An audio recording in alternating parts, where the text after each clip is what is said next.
All right, you bunch of yahoos, strap yourselves in for another episode of Dan and Don's Toxic Masculinity. In other words, shut up, sit up, and pay attention. And welcome back to another exciting episode of Toxic Masculinity, where I've got my co-host, the hostess with the mostest, the mustachioed one, the one and only, the Predator, Don Frye. Hey, baby.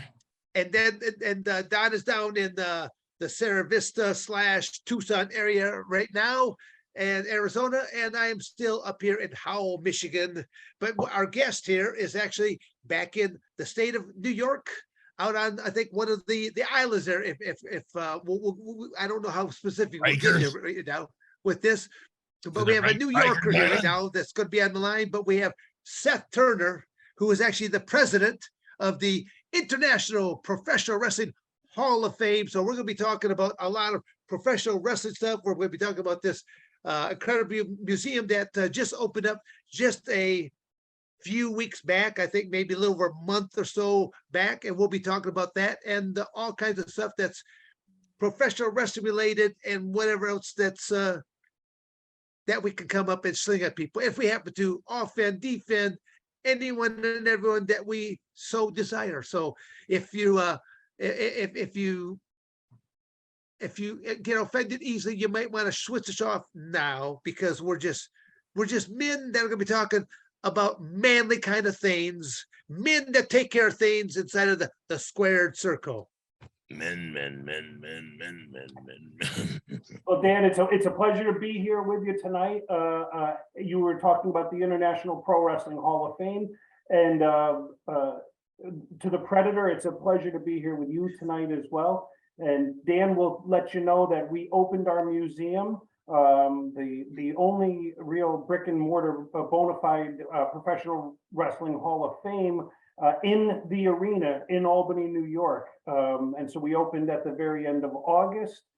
Dan was there and received our Trailblazer Award actually this year. And it was nice. So the museum is open for the rest of 2022 by appointment only, or during special occasions. And Dan, yes, I am out on Long Island, but I'm heading to Albany, New York tonight, because tomorrow at the MVP Arena, AEW will be live, and we'll be there with the museum giving tours, showing people around. Now, will that be the first opportunity that a professional show is going to be at the arena and the museum is open as well?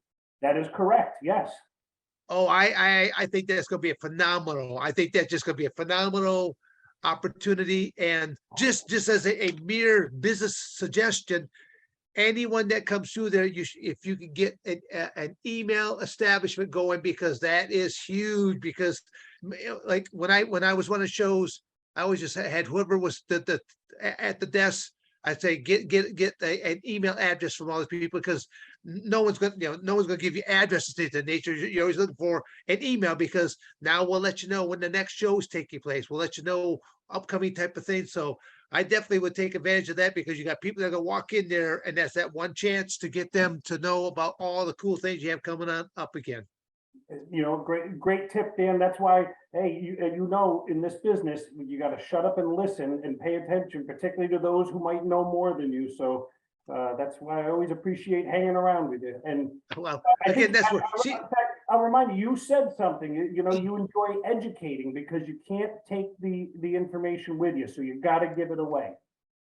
Yes, no, I definitely, that's why I say all kinds of stuff, but that was probably one of my better things I said. Oh, I'm actually surprised that Mr. Frye is being so quiet right now, because the opportunity to say anything, man. You've been hitting it hard. Jesus Christ. Well, a woman.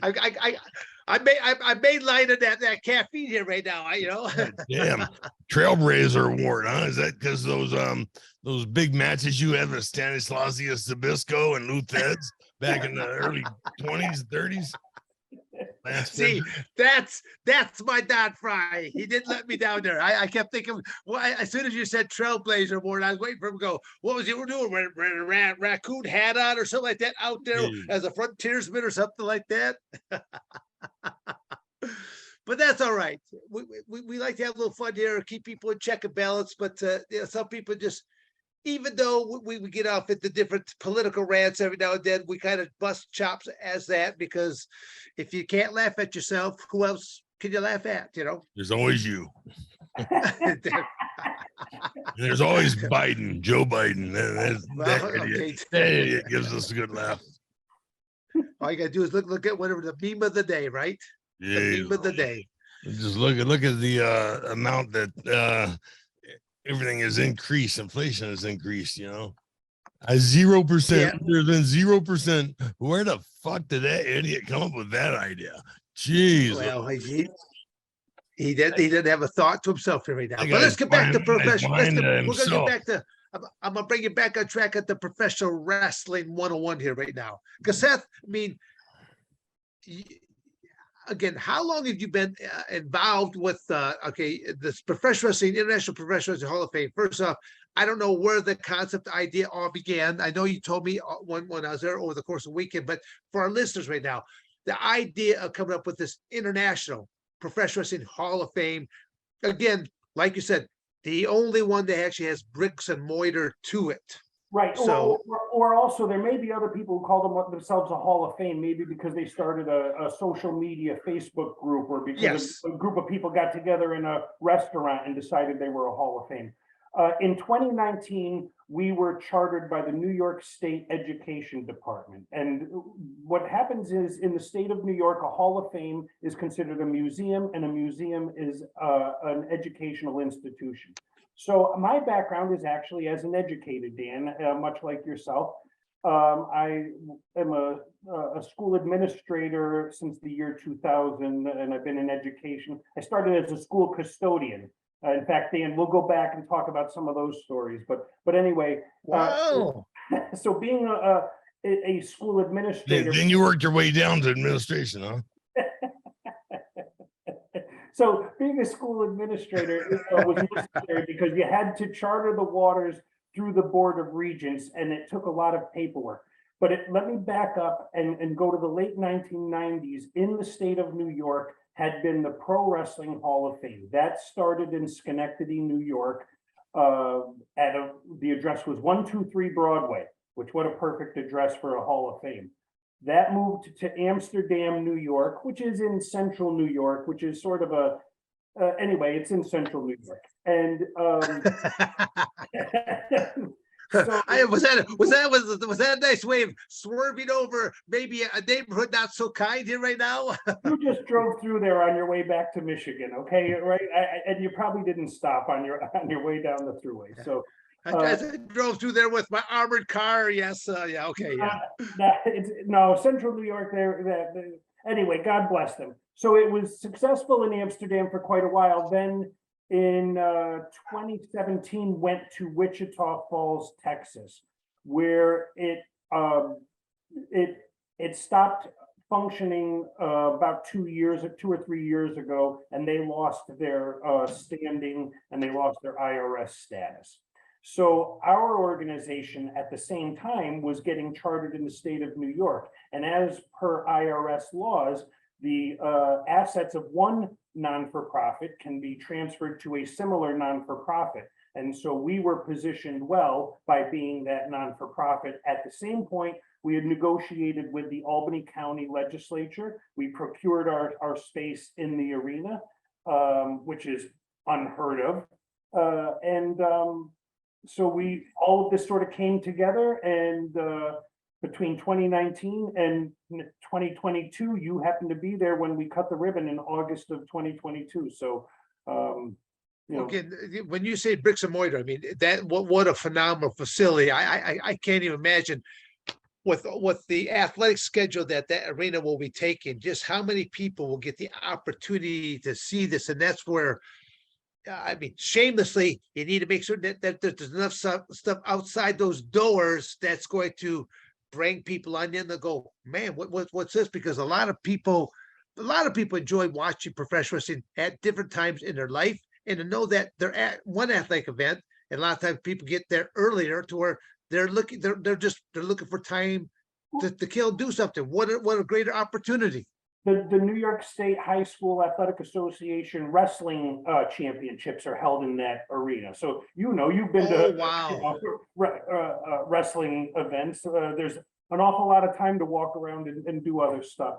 We actually couldn't move in for a while because the NCAA hockey tournament, Frozen Four, was being held in that arena, and they were using our same space for Minnesota and for Michigan and for Harvard and those teams to meet.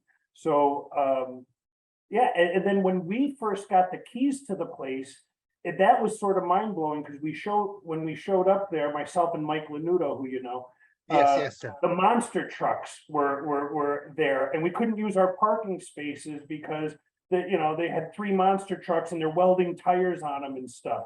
And that was a crazy experience where you realize, wow, we're in a different place here. So Yeah, well, that was being in that arena is exceptional. And I used it, by the way, it's now called the MVP Arena. That arena opened in 1990.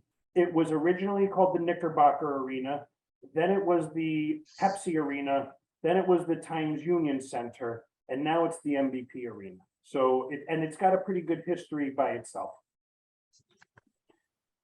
MVP Arena. Now I'm making a notation on that because that's well, again, knowing that you said the upcoming NCAAs is going to be held there. Well, that was they will be holding the NCAA basketball tournament. I think gets held there regionally. Okay. I thought you okay. You were. Okay, I was saying in this past year we couldn't move in April of 2022. Because at the end of March, the NCAA hockey tournament was in that. Gotcha. Well, again, still, I mean, just being able to jump on the tail of any and all athletic events that are taking place, any kind of events that are taking place there. Everyone's got concerts, everyone's got those. Yeah, I'm gonna say everyone's got those childhood memories of watching professional wrestling and know that now it's there.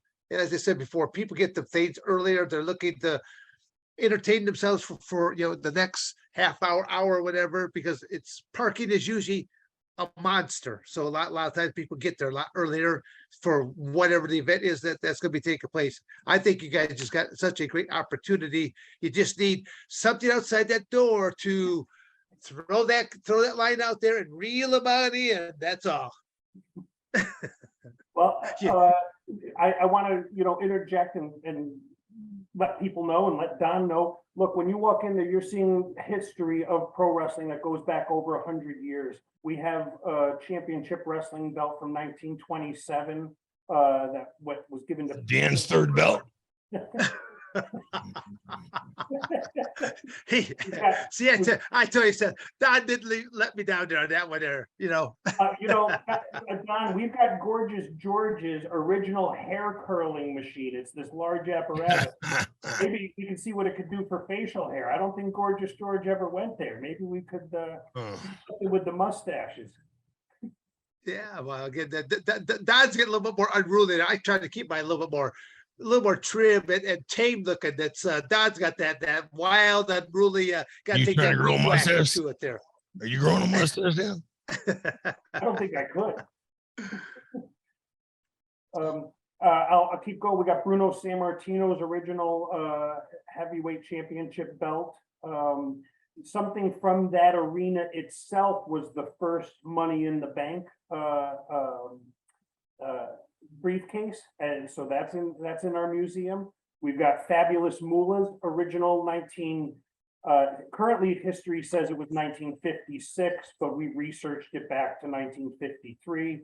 Her Moolah's original belt, and quite an array of the lady wrestlers trophies and jackets and robes. It's a cool place. Dan, everyone who walks in there, to a person, because you said this, to a person, whether it's even a security guard working or someone walking who's not interested, something in there strikes them and they become that little kid again, and Yes. it's different for different people. It was an Andre the Giant artifact, and they just became a little kid. With another person, it's the JJ Dillon jacket. It's something different for everyone. Yeah, no, I totally agree. Just me walk around there. I think I had a big old smile on my face the entire time, because no matter what direction I turned to, it's like going, you got different people, different time eras, but it's like so cool just to see these kinds of things. And again, it's just knowing then to learn more about who the people are behind the scenes that brought this together. It's I mean, how many people between you, Mike, how many of people came together that forged this idea in the beginning? Well, great question. You said at the beginning, good. I thought you were going to go broader, because I got to give credit to so many people now, that there's so many volunteers that I get nervous about leaving. Well, but if I go back to the core group, what I did, Dan, early on, was I surrounded myself not with pro wrestlers, but with people who had good business acumen, good fiscal acumen. So first up, so you met Mike Lanuto, who's a retired police officer and is a financial advisor. I then got an attorney, then I got an accountant, then I got someone who specializes in publicity and marketing. And by the way, these are all high level people. I'm not talking, so that would be Greg Wachtel, who was running around. But Greg used to be the head of sales for Sports Illustrated and People Magazine and Playboys. Or our attorney is Mike Viscosi. Well, he represented MMA trying to get into the state of New York. He was one of the key attorneys that was helping to legalize that. So, wow. These are all people who are good at what they do. I got our accountant is Andy Groff. He's a little money guy, but guess what? He works for the Office of Taxation and Finance. Okay, I want to get people who will, and his job was keep those books clean and keep us out of jail. You take care of the money, we'll take care of the other stuff. And then I got Joe DeFino, who specializes in fundraising and in videography and things like that as well. So, again, you wanted to cover those bases, and that's where we started with the core group.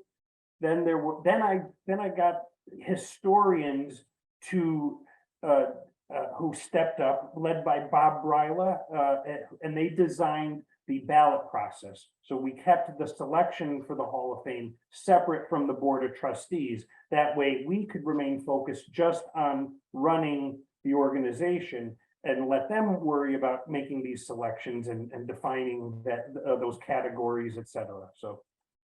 No, that's again, fantastic the way that I mean, literally, you're running it like a business instead of being a bunch of fans of it. But it's good that again, you kind of everyone still falls in that same category, because, like I said, you see certain artifacts that come in, or someone contacts you on the behalf of someone who's maybe gone now, but they want to have this artifact put into the museum. I think that's fantastic. I know I brought up Mike Chapman's name to you before, but I definitely would like to get you some contact information for him, only because he's a phenomenal historian himself. And I mean, he's got a few artifacts that I know that he would probably would like to probably put into his will when he's leaves this world, that he would probably want to have forwarded on to something as impressive as what you guys going. I know he would love to come there sometime to see it, and then you guys are just going to win him over just for the fact that it's business people that are doing this. People that love the sport of professional wrestling, but then also their business minds behind it, so that they know that it will last forever. Well, let me speak on one part, and then I want to back into Mike Chapman, because I told you right away, I was familiar by having read his articles about the headlock machine that was used by Ed Strangler Lewis and then passed on, and then it ended up, God, who's the guy from Oklahoma? I don't want to. I think it ended up with Danny Yeah, Hodge. Danny Hodge. Yeah, Danny So- Hodge. But one of the lessons we learned from the previous Hall of Fame is we don't necessarily want ownership of those artifacts. We would prefer if they were put on loan, or even if it was for a long amount of time, because maybe that family might, or that individual might feel better putting something on loan and having clear paperwork and clear provenance of what to do with that artifact. Because some of the issues that happened in Texas, when that organization went under, there are still some wrestling artifacts, some great wrestling history sitting in store Boxes somewhere. storage. Just it needs to be rescued. So you and for that purpose, by the way, we want to encourage even yourselves. I mean, come on, you guys are legends yourselves. But put something on loan, and that way it's also rotating, and it gives people a reason to come back to the arena. You know, if we sit things up and just leave it the same year after year, you've seen it once, you've seen it. But what if we rotate things in, you know, and Sure. through exhibits? So, but now if I could go back to Mike Chapman, I believe he also contributed, I know he did, to writing our program, which we've had 2 editions of our program, which are some of the best history of pro wrestling. And I know Mike is a contributing author, but again, yeah, as you know, it's networking, it's who you know. We want to work with good people. When you get into this business, Dan, you ran down a list of, you know, the type of individuals with whom you interact. And would you believe we've had screw jobs, we've had promoters, you know, No, say it isn't so. Yep, somebody maybe put money in their pocket when they were working for us, and was, you know, to put you in those uncomfortable positions. And yep, but that's why word of mouth means everything, you know. And I'd rather work with good people and you know, we get lots of people who call up and they volunteer. Hey, we want to come help you out. Yeah, you mean put yourself over and I got to get your stink on me? No thanks. Yeah, they show up with a big oversized bag, shopping bag. It comes in empty. Well, goes out full. periodically, yeah, periodically as we're going through here, Seth, I want you to keep reiterating, if people want to get in contact with you or with the International Professional Wrestling Hall of Fame, they want to help out, they want to make a contribution. What are some avenues that people can do here just to get in contact, to either bring more stuff to you, to again make donations, be a part of history? So check out our website, which is prowrestlinghall.org. Again, that's www.prowrestlinghall.org. You can find us on Facebook and all major social medias. I can't say I'm the one who runs it because I'm not, and certainly you could stop by at the arena. We're on the 2nd floor of the atrium, which is the main entrance where people are going in and out of the arena. Well, okay, again, I'm going to jump in here, but on this www.prowrestling.org, did I say that correctly? Pro Wrestling Hall. Pro Wrestling Hall, okay. .org. Does will there be a schedule up, or is there something different where they'll see a schedule as events are being scheduled for at different athletic events and stuff like that that are coming up? Well, first of all, what I'd say is go there and buy a T-shirt, buy a coffee mug. Those are fun ways. Order a program or a deck of our cards or things like that. Those are fun ways that you can support the organization and you get something in return. Certainly, you could make a donation, and we appreciate that. But the hoodies are comfortable, the T-shirts are comfortable. So there's some nice product that we put up and change things out. So again, we do. And you also have that hot tag coffee right there that you can pick up and put right into that coffee mug, go along there with it, right? That's right. That's right. Hot tag by Motor Oil Coffee, right in Albany, New York. We're giving those guys. Now, again, I remember when I was out there, and you said it was, I said, made by who? And you said Motor Oil Company. I'm thinking, wow, is that how thick is that cup of coffee here now? Okay. Is it 20 weight, 30 weight? What? I mean, Mr. Frye drinks a pretty strong cup of coffee. I've seen that spoon stand up more than once there.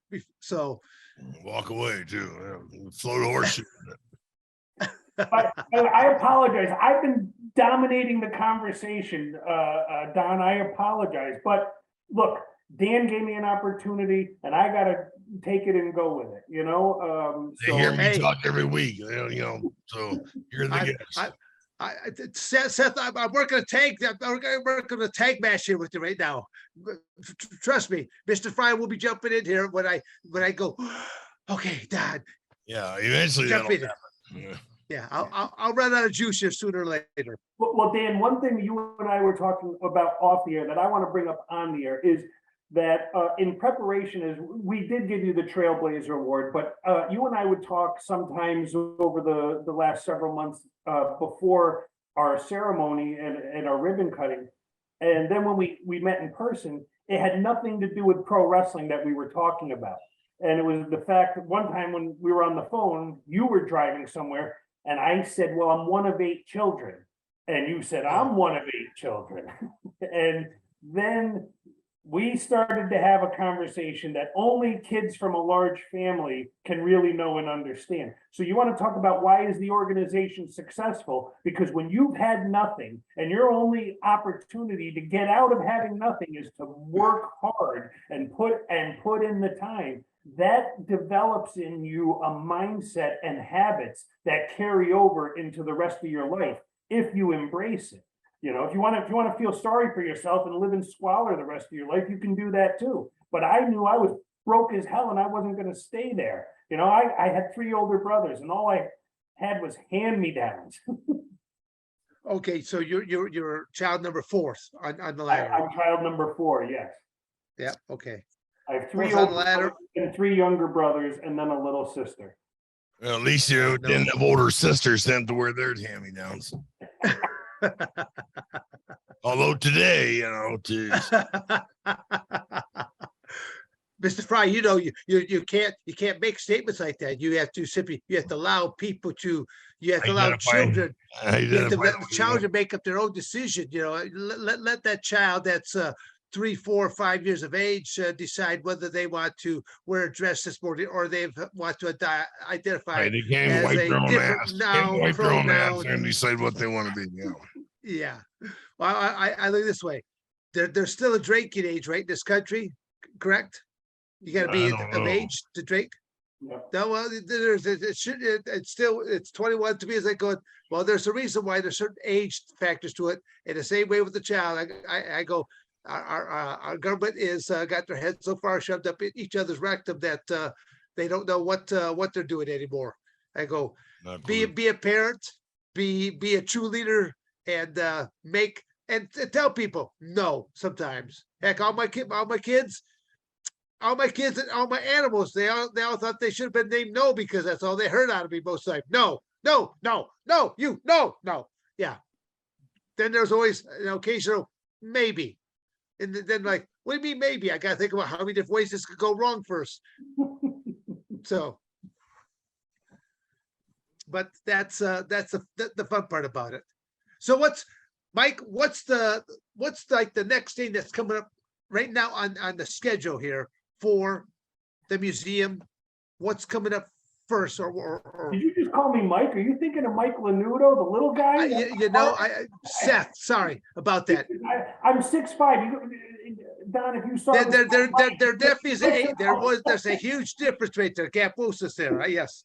Sorry. Sometimes All right. So anyway, we were excited that we were able to open the museum, but we want to spend the rest of 2022, first of all, enhancing our displays and our security because we need better guards to keep people back before we can open it publicly. Also give us an opportunity to develop our schedule for volunteers. It's all volunteer run, by the way. But along the way, because because we're not just people who say you can go volunteer, you have to meet insurance requirements and actually ensure that these people are not wanted for crimes against children and things like that. So we have to do our due diligence. You don't want someone to come in and volunteer over the weekend, and then all of a sudden you come in and realize that your place is now empty. Yeah. Right. Again, you get their stink on you, so there's lots of people who volunteer and want to help. But we want to do it the right way so that again, we'll have that longevity. So that's the concept. And then by 2023, we can have regular hours or a regular schedule for the rest of that year. We are planning for our next induction, which will be, we do the last weekend of August. So this will be our third year for that. We started that in 2021. And if you go back, you have to remember, we started in December 2019 and the pandemic hit by March of 2020. So we've had to start this business during the midst of the pandemic. We've never been able to function. And so imagine when we were planning a year ahead of time in 2020 that we would hold an event in 2021. That it was crazy to even think we could do it. But we did it, and that worked out well. And then you got to see what it looked like in 2022. Your buddy Bill Apter. My buddy Bill Apter saw a lot of fades. Shove Bill Apter's head up a horse's ass. That's how the weekend ended, Dan. Let's cover this. Let's make sure everybody knows. I'm trying to check out of the hotel. You two idiots are over there screwing around and you're shoving Apter's head up a horse's ass.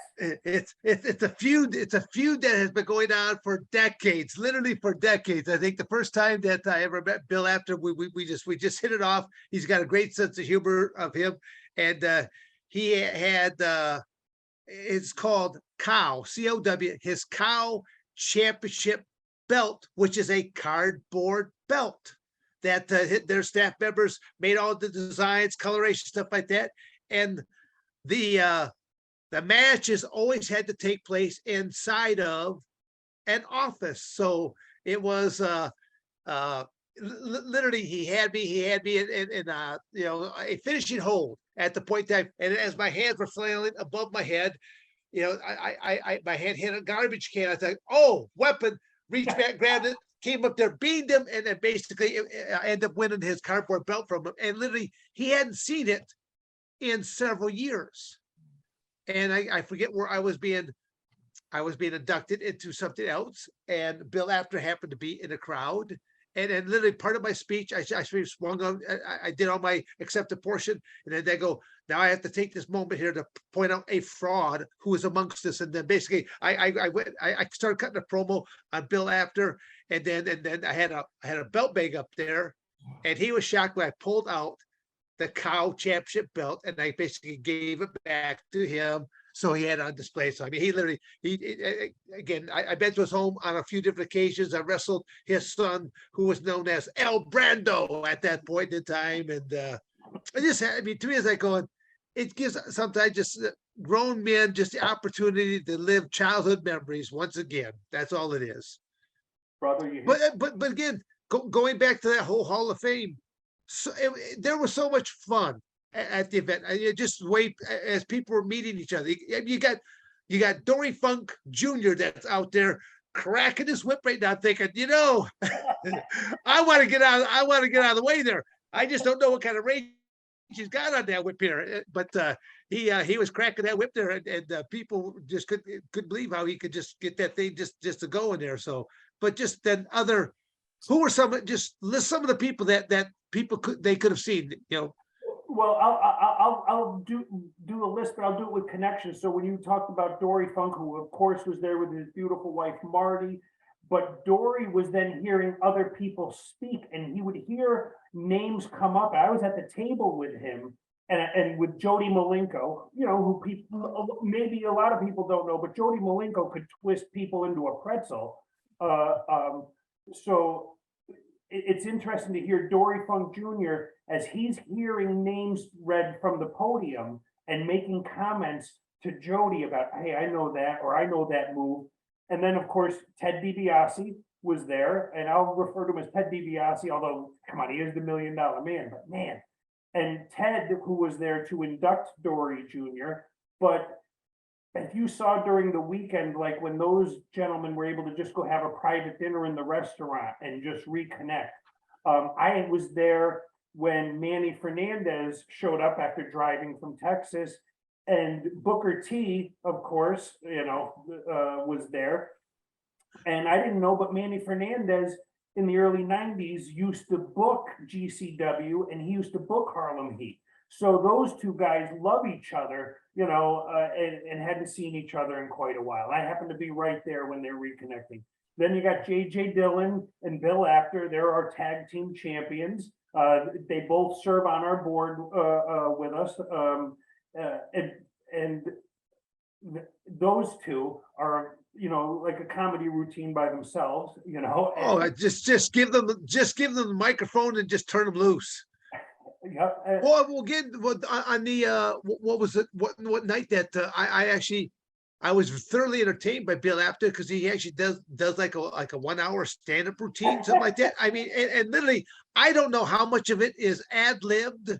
I just think he's been doing it for so long that he's got kind of a script, but he can zing and zag with the best of them. That was the Bill Apter one-man show, our after hours party. Yeah, that's hilarious. Oh, it is, and he's good about incorporating all kinds of people that are in the audience, who's ever there. I mean, well, again, he's, because of his knowledge, because of writing so many different articles and magazines over the years, he knows all of these people. So and he's had them at his home or in his office. I want to make sure I also mention Cody Hall was there, an aspiring younger wrestler, that very big guy. And, people always refer to him as Scott Hall's son, Razor Ramon, but Cody is his own man. And it was great to have him there with us as well. I was actually shocked as to how tall he was as well. I'm thinking, holy moly, this young man he's a tower.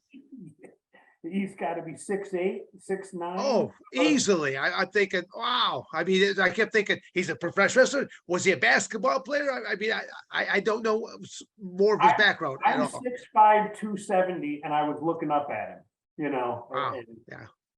And then how about Jake Shannon, right? How many, again, maybe pro wrestling world isn't as familiar, but if you know grappling, and if you know training with a mace, and if you know, Billy Robinson and Carl Gotch and catch can wrestling, Jake is the guru. Yeah, no, he's a historian himself there on that. Now, I had several conversations with Jake there throughout the course of that weekend as well. I mean, I had a fantastic time. I actually kind of wish that the weekend didn't have to end, but it was great. It was a very well thought out. There were things taking place at all times, and people could attend all kinds of different types of functions, and then to finish it off with like that breakfast of was it Breakfast of Champions? Yes, sir. Yeah. I want to make sure I was saying it the correct way. Okay. Yeah, it's funny, Dan, because I don't enjoy it while it's going on, if that makes sense. In fact, it's not until like a couple weeks later. It's not fun for me. It's because you're worried about everything going off right. You're looking for this. You're looking at the timetables. Does everything take place? I get it. What's going through your mind? You can't, not until the dust settles can you actually go back and breathe a deep sigh and go, okay, we succeeded. In fact, I got to give credit. There's a gentleman, Mac Davis, who's big in pro wrestling. He's out of Georgia. Mac works a lot with Teddy Long. He produces those videos that he keeps putting out. And that helped. He's the one who was doing the technical support during our dinner that kept the two screens on each side. See, okay. Dan, that's what I want people to know. If you haven't been to our events, we run them like they're the Emmy Awards or something like that, where we've got the podium in the middle, we've got two video screens on the side, we've got professional announcers. Again, now that was it was comical, because when Mike Menudo went behind the podium right there, but between having the championship belt set up there, I mean, I think you saw the top of Mike's head is what you saw. So it was great that they had the screens. It was,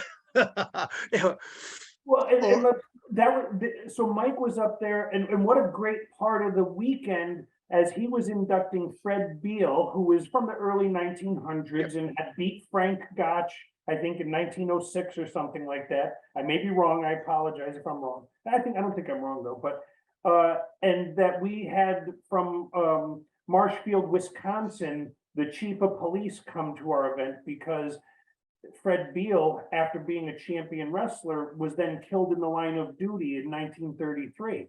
And he's revered in that community for his service on the police force. And now we were able to give to them a replica of our bronze plaque. By the way, that's what sets us apart as a Hall of Fame. We actually have legitimate, bona fide, nice bronze plaques for each of our inductees, put together by. I wish on that note I could have been going, yep, right there. But I have that back actually at my home here right now.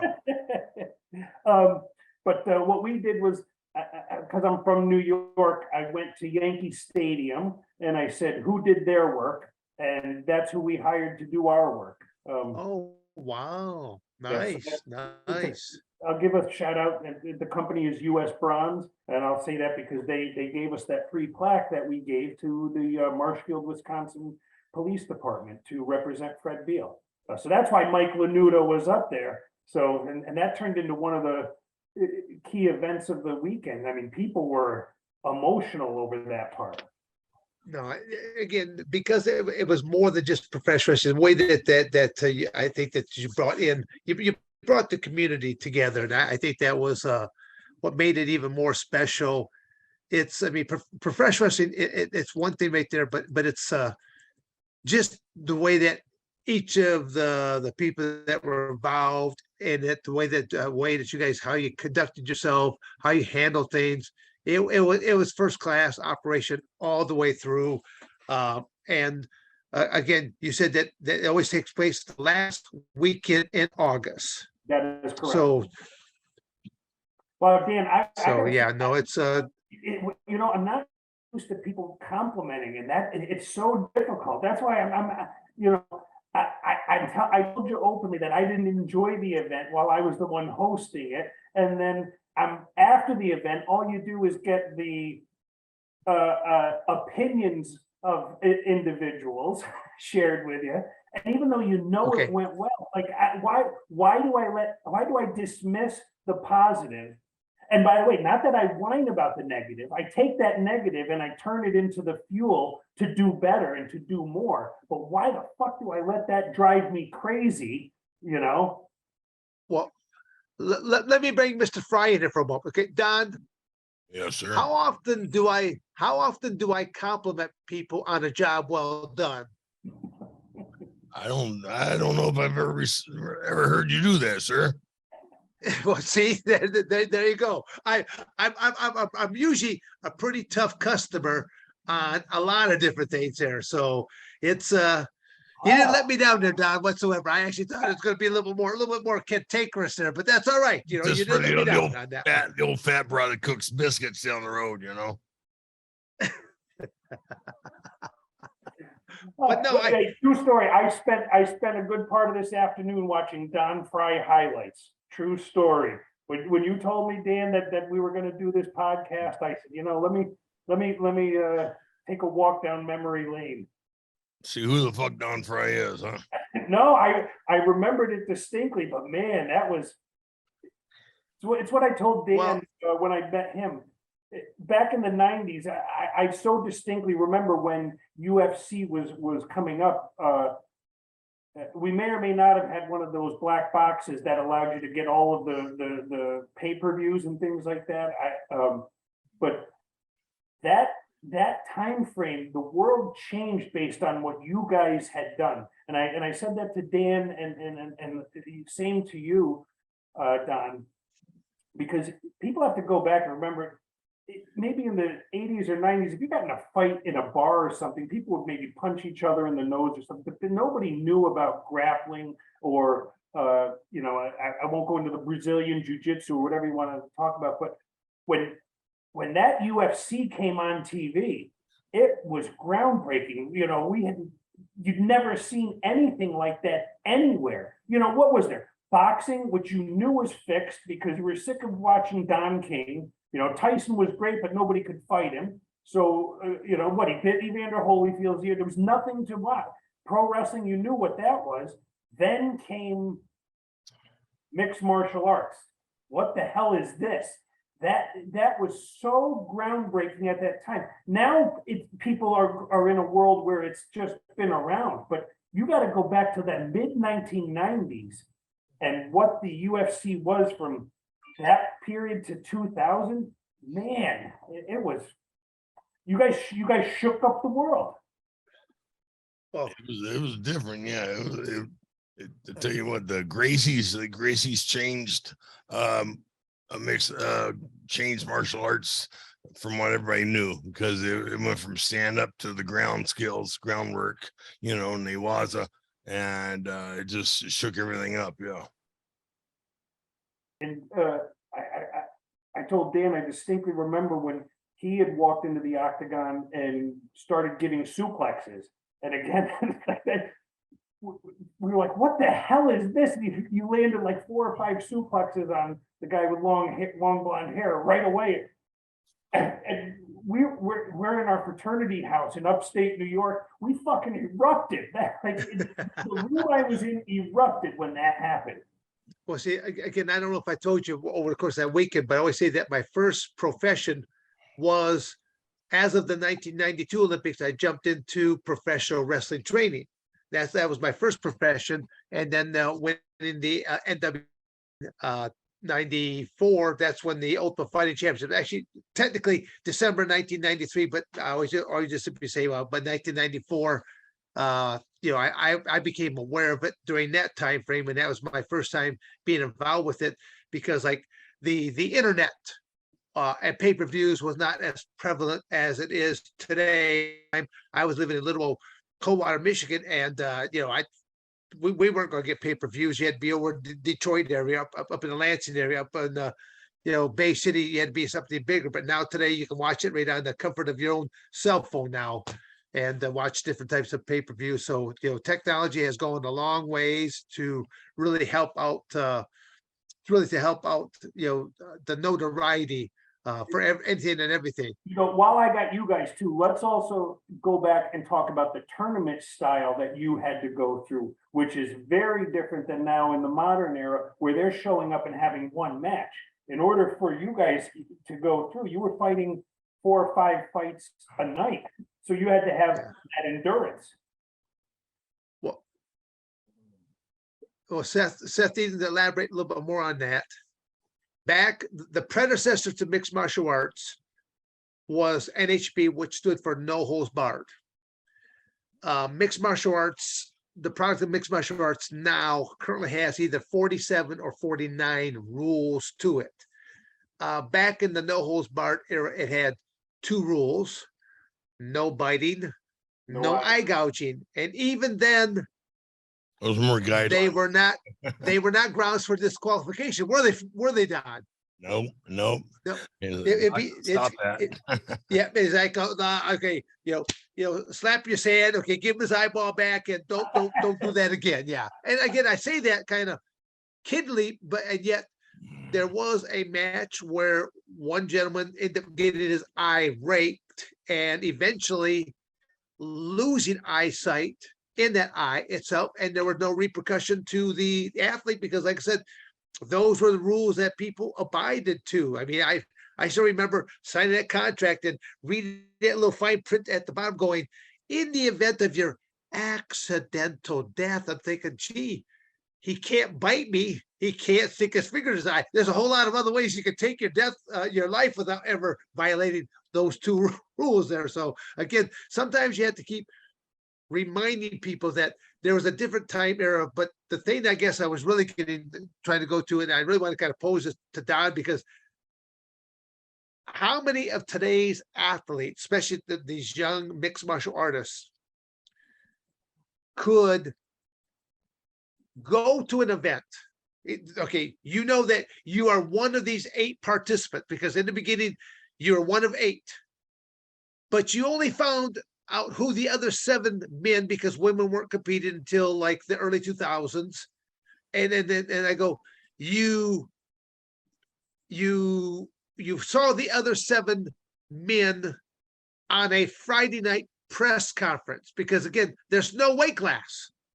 You're at a press conference, and the first time ever, the mediator, he says, all athletes, please come up to the head stage area. There's 8 chairs at that point. He's in the middle there, and he's like, athlete number 1, please stand up. And it might be Hoist Gracie. And he'll say, this is Hoist Gracie. He stands this tall. He weighs this much. His martial art is this, or his fighting discipline is this, and whatever else. And then he goes, he sits down. Then contestant number 2. And then they run all down the line. After they've introduced the 8 participants, they pull out a bingo ball machine that has 8 names on the balls, and you spin it around a few times. You pull out ball number 2, it might be like Ken Shamrock, and then spin it again, it might be like a Mark Coleman, and you find out for the first time. First off, you just met the other 7 participants for the first time ever. And you now find out who your first opponent is going to be less than 24 hours before you're going to climb the cage. And I can't run to my cell phone and Google or ask Siri, who is this? Who's Don Frye? What's his fighting discipline? Are there any videotapes onto him? Today, all that's in place, but back then, none of that was in place. I mean, literally, it was the wild, wild west. And who better than a Don Frye there? I mean, look at that. Where's your cowboy hat on there, Don? I mean, you got that cowboy hat. I mean, he is the original cowboy from that era there, because when you look at the fact that you don't know the Seth, but he actually has a blacksmith background there as well. Horses, things of that nature. So Don is a cowboy in a lot of different sense there. But he also was one of my wrestlers when I was coaching at Arizona State University, and he lived with a couple of my younger brothers. So I know Don much like a brother, and the aspects there. So when people say, well, did you help Don Frye? I go, I only helped Don Frye get into the UFC. I go, Don Frye is the person that kicked that door wide open, and he made his own impression, and he's been in probably 3 or 4 of the most highlighted fighting matches for just crash, bang, boom. Yes, a lot of crash, bang, boom. Jesus, those body shots have me sore. Yeah, thank you. So I hope they had my opponent sore today. And you just sit there, and when I was watching those, there's no muscle to cover those lower floating ribs. So with each one of those, I'm like, oh, there's a spleen, there's a liver. Oh my God, that guy must have been pissing blood for a month. I hope so. No get well cards were being handed out at that point.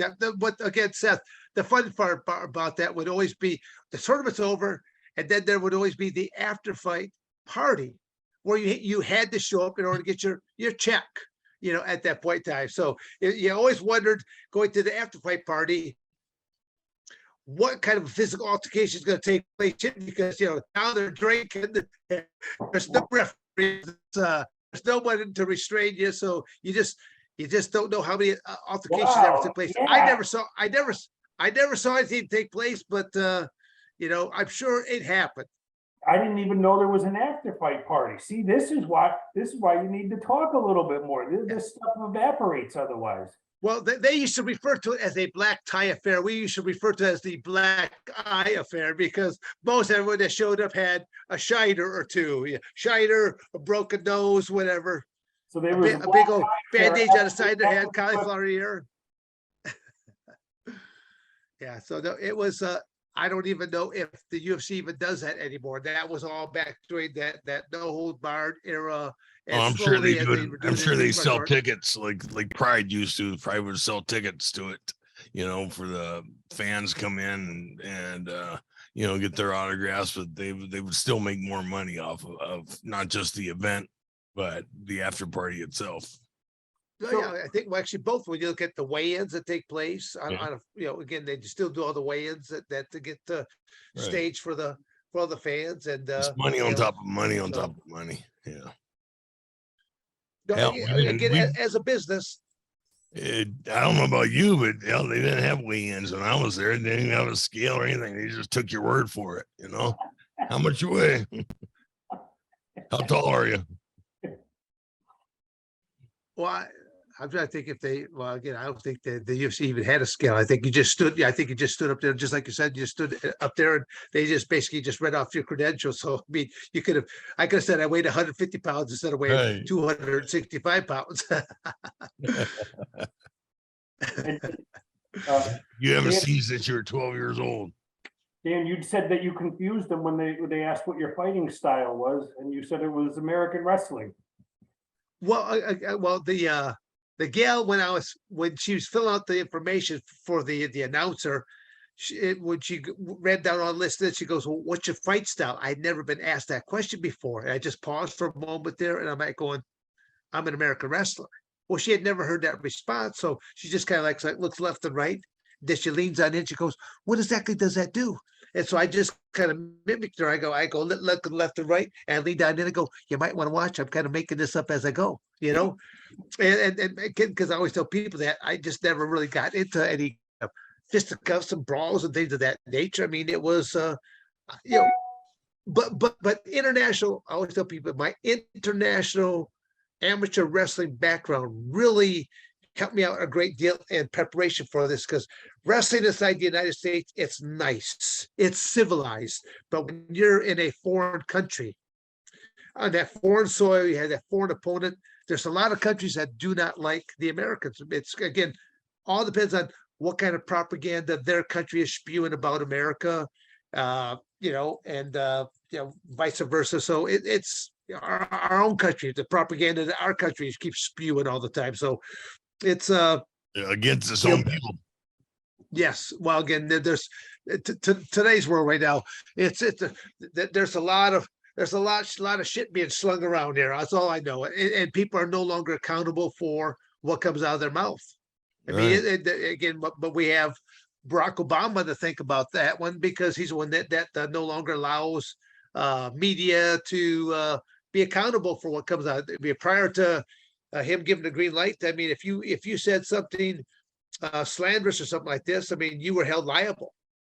And that's a shame, because I mean, it's you can come up with complete lies right now and say things that to where if people have never met you before, they might go, "Well, it's got to be true." This guy said it on the news network, and again, you got to look at, you know, what are the ratings for CNN and CNN? You know, what are their ratings, and what kind of a credibility do they have now, and versus other types of stations that are out there. I mean, it just, I wish people were back to that point where you had to say truthful statements, otherwise you were liable for what came out of your mouth. So, Or you had to say those statements to the individual, not by typing something on your phone and posting it in a faceless or nameless way, or where you're hundreds of miles away, or again, where you don't have to have that face-to-face conversation, you know. yeah, I think Don refers to them as the keyboard warriors. Yes, you know, they don't have no physicality at them, but you ought to see them on that cell phone with those double thumbs going there, or they're on that laptop going. And the Well, emoji colors, yeah. But see, Dan, you were sort of sharing some insight there about the bigger media. But if I relate it back to something I was talking about earlier, you know, coming out of our induction weekend, and I would hear a complaint from somebody, or they would post something, or be a stupid little comment, or somebody would send me a message. They wanted to get into the most petty little things. I would, again, it's too easy for them to get in contact with you. Oh, you know, it used to be, again, you had to schedule an appointment or go see someone physically, but now someone I barely know is sending me a direct message and expects for me to be answering them, or they'll send an email and want a rapid response. Meanwhile, what I realized, I can't focus my energy there. I need to focus on our mission. I need to focus on our goals. And if I'm spending 1 minute answering these people who have some petty complaint, then I'm not spending that energy focused on the objectives that I've set for ourselves. And that's what we need to be doing. And so, you know, it's a mental test to be able to withstand that negativity. And Dan, I'm going to go back to the big family. I had 3 older brothers, and if they knew something bothered you, they were going to harangue you. And by the way, really now. what's the name, Dan, that your family tells you that gets you going crazy? Because Yeah. Oh yeah, no. Everyone knows in that family about how to get your goat. You betcha. So that for me was always the best training, because I realized, wait, the people who I care about know how to piss me off, but I don't care about these other people. So what do I care what their opinions are? And unfortunately, you don't. They get pissed off, but you're not giving them any energy. You're not giving them any daylight. But I do still use that. I call it my tackling fuel from the water boy. You know, he always needed his tackling. That's my tackling fuel. So, you know, I like so keep talking shit, keep saying negative things, because that's just going to drive me to keep kicking ass and to do it even better. Well, again, that's you already know that if they're coming after you negatively and stuff like this, obviously you're already over on them in the first place. So they're just trying to take you down a few pegs. And to me, it's like going, you know, I don't let none of that stuff ever bother me. I try to always hang around associate with as many positive people as possible. Because I always say that you can brainwash yourself positive the same way that you can brainwash yourself negatively. Anyone that watches the news right now, there's nothing but this garbage after garbage after garbage that's on there. Even sometimes I get tired of just hearing some of the positive stuff too much right there. But well, Dan, let me shoehorn in our organization, the International Pro Wrestling Hall of Fame. All right, because you got to see it in person. Yes. We are there. I want to break it to people. We're actually not about pro wrestling. We're about helping people. Okay. And Dan, you were there during our dinner when we gave a nice medal of metal to Azalea Farkas.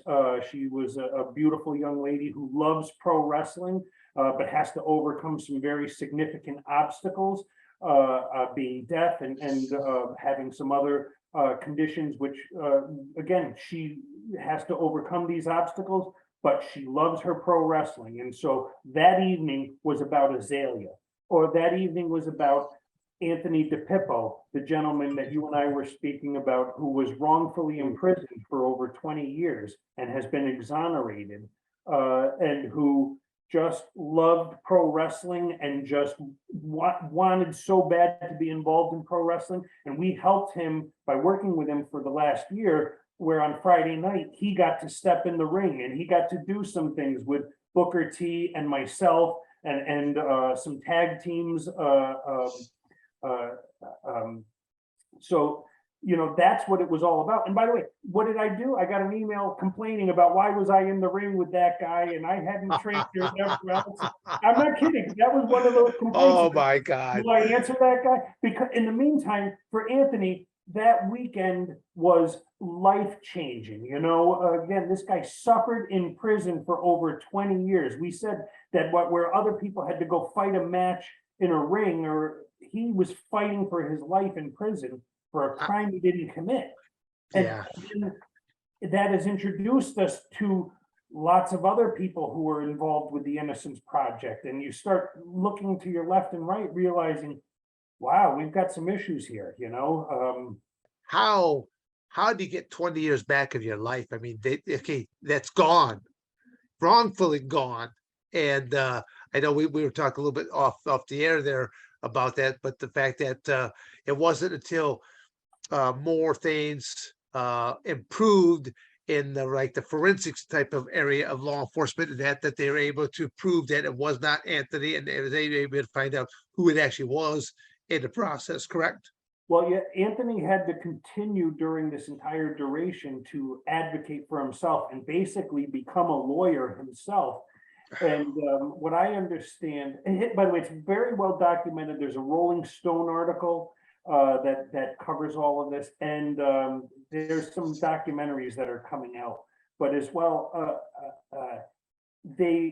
he eventually was able to introduce as part of the argument evidence that related to another individual who had committed the crime, but who is in prison in another state.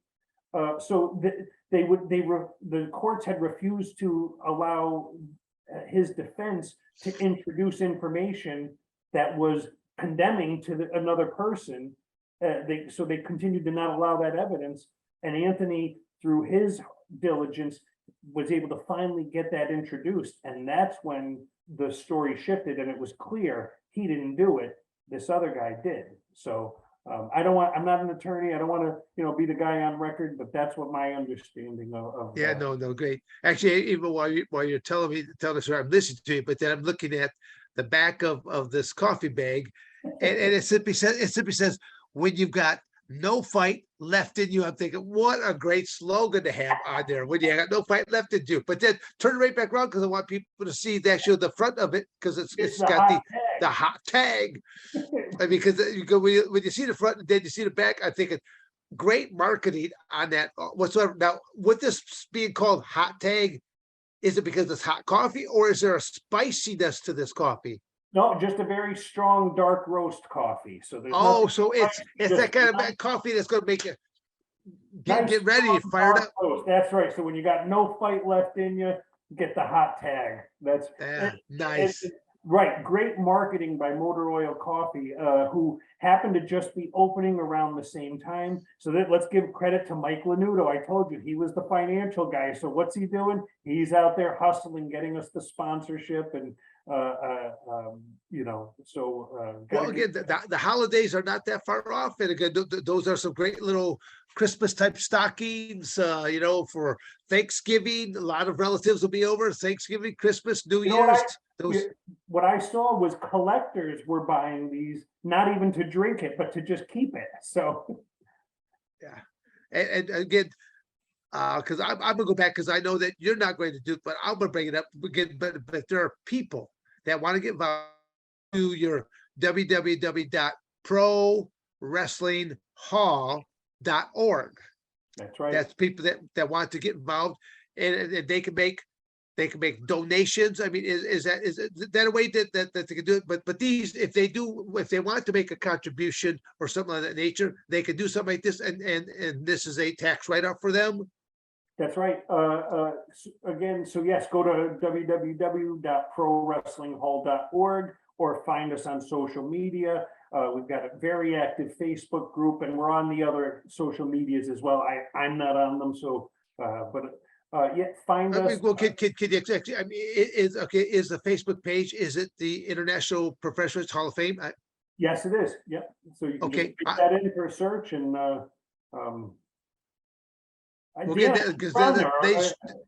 They should see a lot of different pictures of there. I mean, it was. There's lots of videos. We had the panel discussion. We didn't talk about that, which was very educational.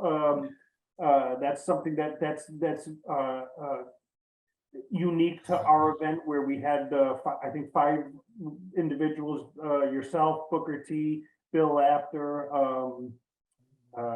Who else? JJ. Well, Dillon. I mean, I think there's actually more. I know JJ Dillon was a part of that, and I thought there's like 6 or 7, and also Bushwhacker.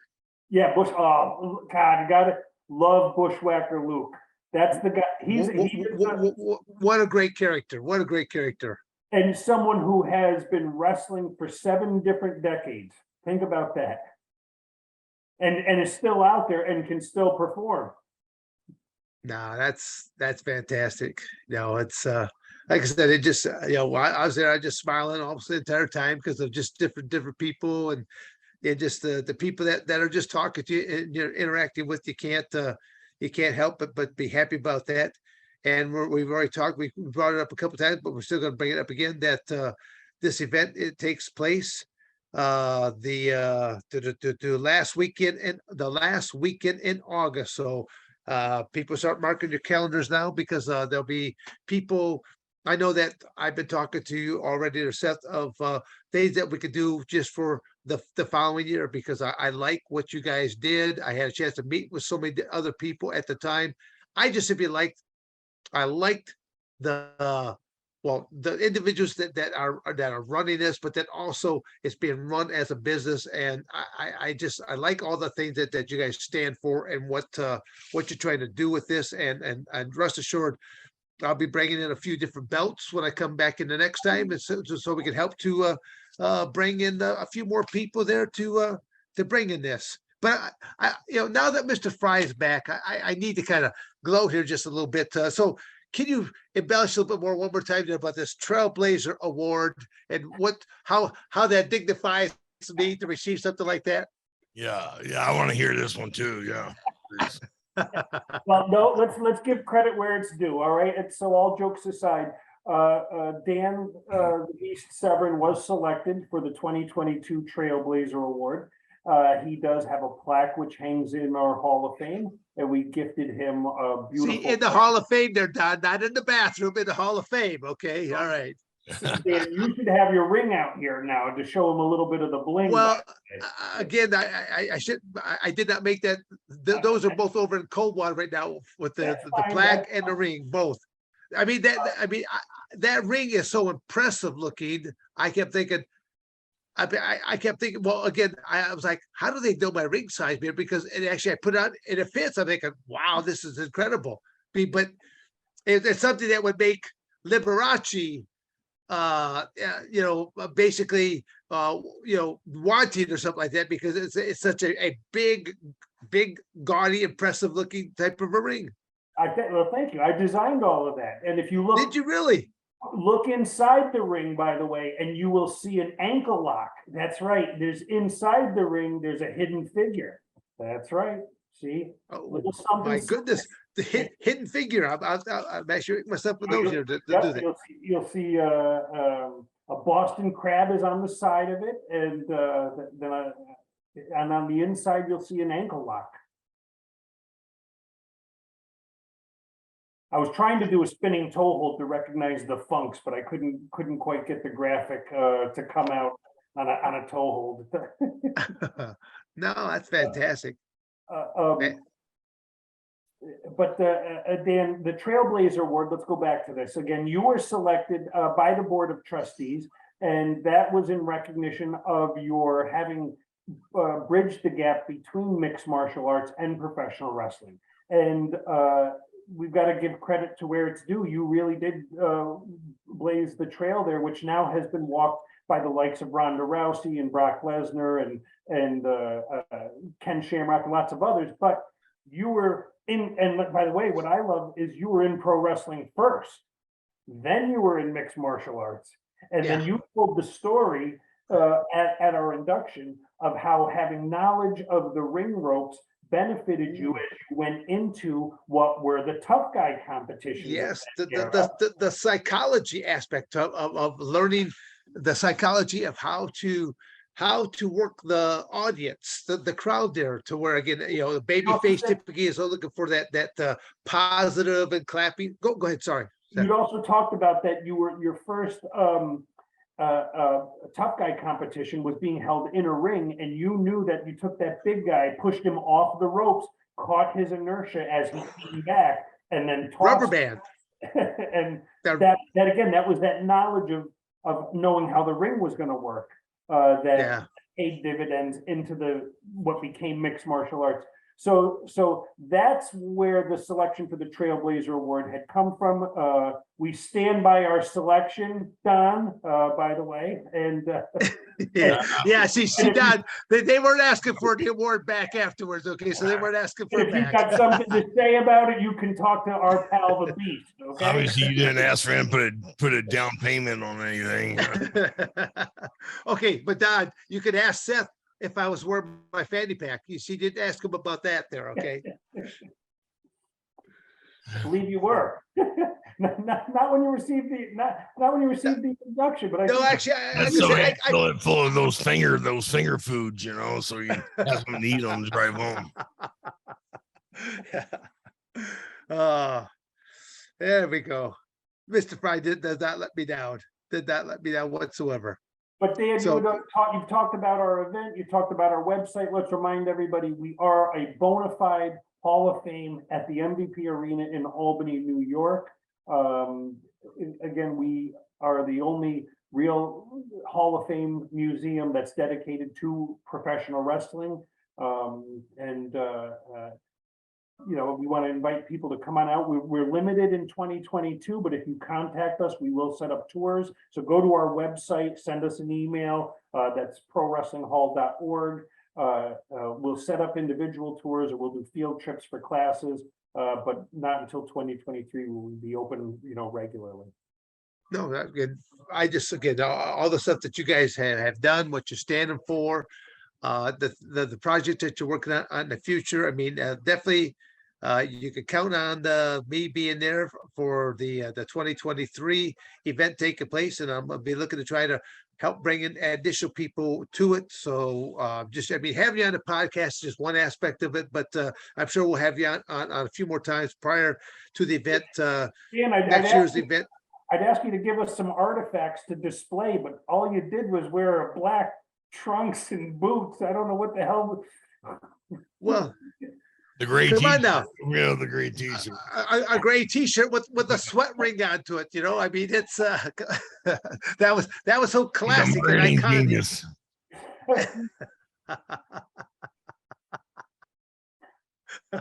But you know, we want to put that out there again to people who've been in pro wrestling or the families of pro wrestlers. If you do want to perhaps give us some artifacts on loan, we would appreciate that. We do want to, we'll give you clear documentation and maintain insurance on those artifacts while we have them.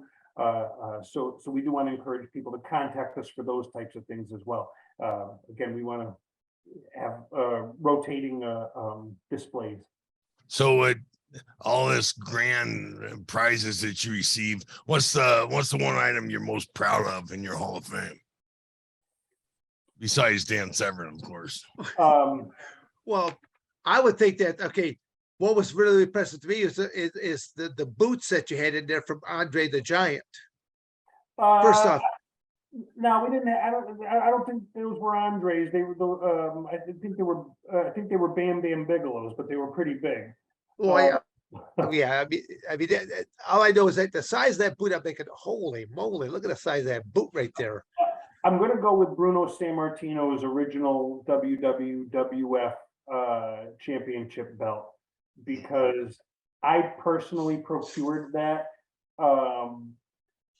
in May of 2020 and got it through an auction, but it was the Sammartino family directly, and then I subsequently became friendly with the Sammartino family. But when you look back through history, Bruno's the man. Bruno is just the man. And for me to be someone not affiliated with a large company, and at that time, again, May of 2020, and that artifact was going to auction. I got tipped off about it, but I couldn't talk to anyone about it. I couldn't tell anybody what I was trying to do, because that would have put a spotlight on it. And then I, you know, had to really calculate, could I do this? How do I do it? And when I pulled that off, whew, that was something. So I'm going to go with Bruno Sammartino's championship belt. That's a big deal. Well, then let me go into a Bruno Sammartino story here then real quick. It's I had never met Bruno at this point in time, and then I get a phone call out of the blue. Again, cell phones were not all that great now, not all that prevalent at the time, but I get a phone call on my cell phone out of the blue from Bruno Sammartino.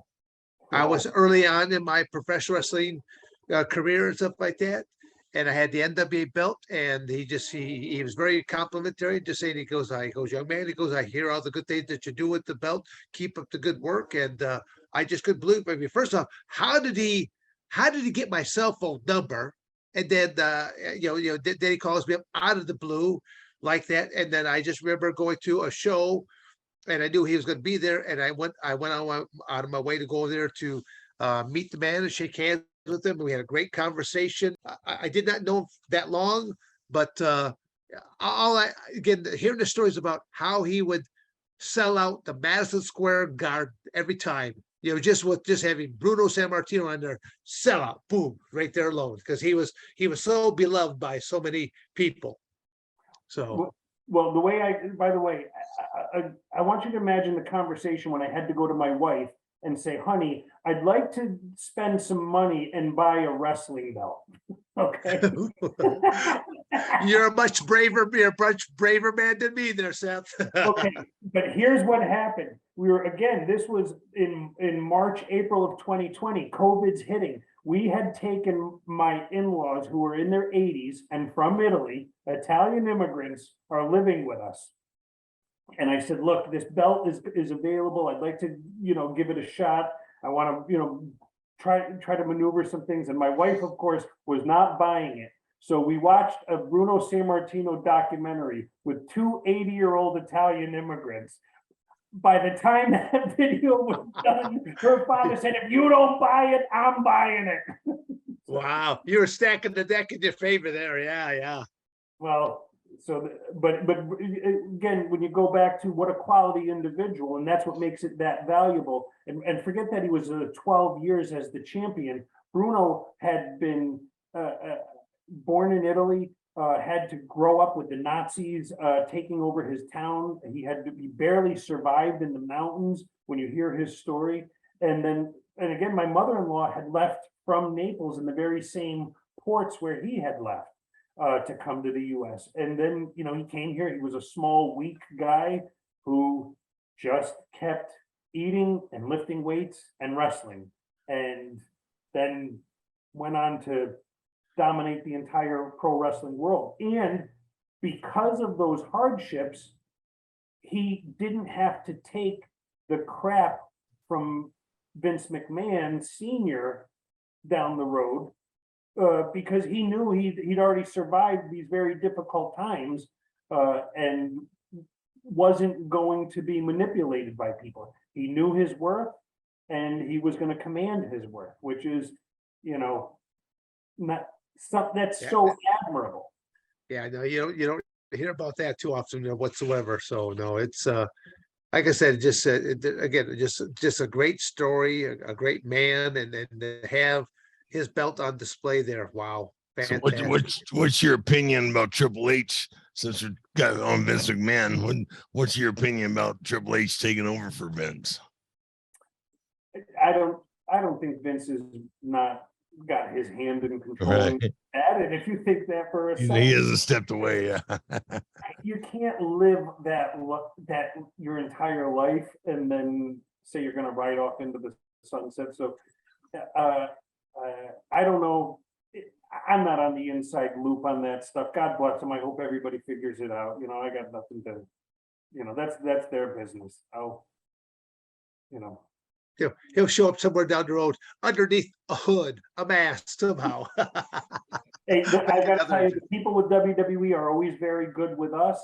They've helped our organization to do some things for some needy individuals along the way, and they don't ask for credit for a lot of the good philanthropic work that they do, but I do need to give credit. The WWE does a lot of good things for a lot of good people.